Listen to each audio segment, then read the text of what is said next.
what's kind of odd about that and somewhat hypocritical. And when I say hypocritical, that might be a little heavy-handed. I don't mean that in a mean way, but it just doesn't, it's kind of illogical when you really look into what has happened historically for a ton of different sports, not just college football, is that what we consider to be traditional and all of those things that, this is the way the game should be played and was played, and da, da, da. Well, at that time, a lot of those things were bucking the trends and were innovative and so forth. So Mm-hmm. why are we paying homage to something that in and of itself at that time was innovative? They didn't, play by the same rules, and they stayed ahead of the curve and ahead of the competition by being innovative. Mm-hmm.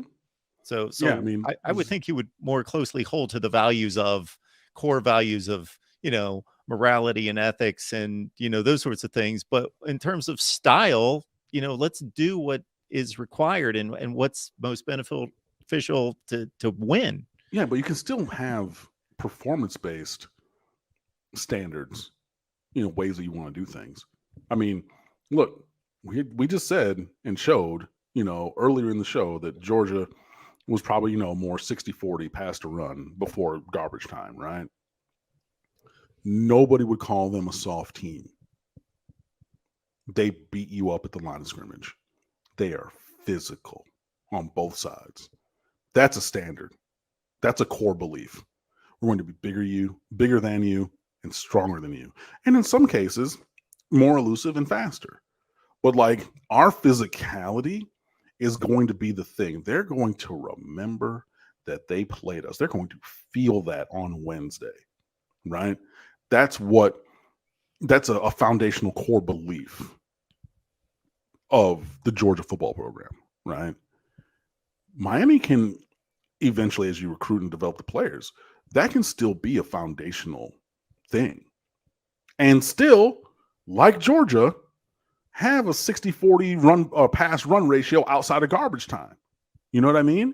But if you're looking only at that number, then you're missing a lot of the other things. And still, like, hey, how are we running the ball? What are the line yards looking like? What's our yards after? What's our yards before contact looking like? Are we moving guys? Let's go back and watch the film. When we run power, when we run downhill, when we run man-to-man blocking, are we good and stood up?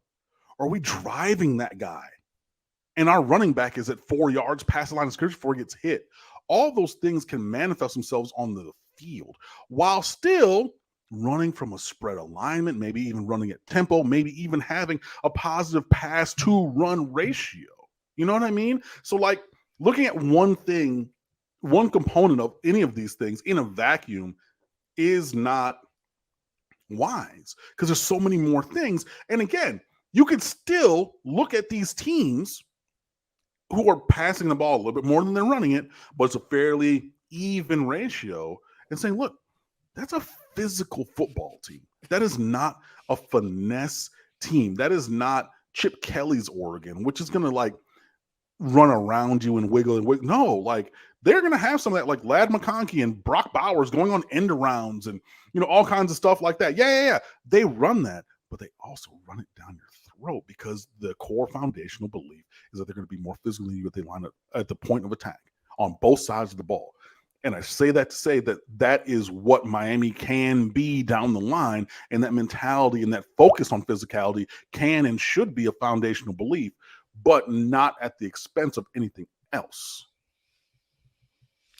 Yeah, that's a great point because if you go to the legendary Miami teams of the 80s, 90s, into the 2000s, they stand out because of their athleticism and their speed, because that was a departure from what we saw in football before that. But they didn't sacrifice the physicality of the game.